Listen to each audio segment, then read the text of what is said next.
I started full-time practice in August of 1980, so this month we're going to be celebrating 23 years.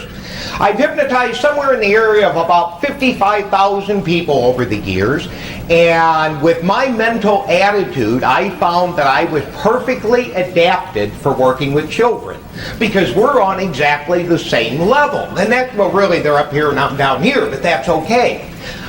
You're going to find that being able to work with children has to be the most rewarding type of sessions in the entire world. If someone came up and said, Don, they passed a new law, you can only do one type of session, it would have to be working with children. There is nothing in the world more rewarding than getting a copy of a report card in the mail and say, Don, well, I circled the A's just in case you didn't catch them. For the child to say, guess who can go over and spend the night at their friend's house because they're not wetting the bed anymore? These things are wonderful. Now, we're going to go through more techniques in the next 50 minutes than you can ever imagine. And for those of you who have pen in hand ready to take notes, I have good news for you. We have a nice stack of handouts in the back of the room, and there's plenty for everyone. So we're going to have each one of these steps written out for you so you won't have to get writer's cramp. That's a bad thing. See, in Missouri, we make everything simple. Wow! Well, I'm going to quit now. I'm ahead. But in Missouri, we make everything simple. It's either a good thing or a bad thing, and not having to take all kinds of notes is definitely a good thing. Children have to be the perfect hypnotic subject in the entire world. They are in an altered state of consciousness half the time anyway. Not only the rewarding aspect, but we found even as the economy is up, down, in between, if mom, dad says, oh, I don't have the money to spend on myself, they will have fees to invest for their children. We have conducted, I would guess, somewhere in the area of about 8,000 different sessions with children over the years.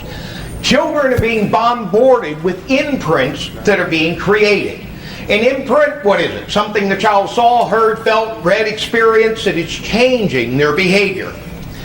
Worked with a little boy who failed every subject he ever took except physical education. He snuck by on that one. The mother, the father did the two norms. Hey, I'll tell you what, if you do better, we'll give you a color TV for your room. Didn't make any difference. They tried the opposite. If you don't improve, we're going to ground you till you're 55. It still didn't make any difference. We hypnotized a young man, regressed him back a few years earlier. He rode his bicycle down to the store, ran in, get a candy bar, he came back out and somebody stole his bike. He walked home half in tears and said, Dad, I know you told me to lock my bike, I forgot and someone stole it. The father, being very sympathetic, said, you stupid idiot, you will never learn anything.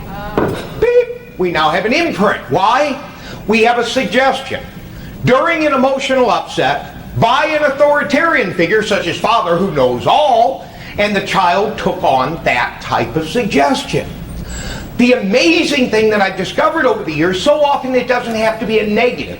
Those are real obvious where what kind of parent is that? Yuck. It can be something very simple.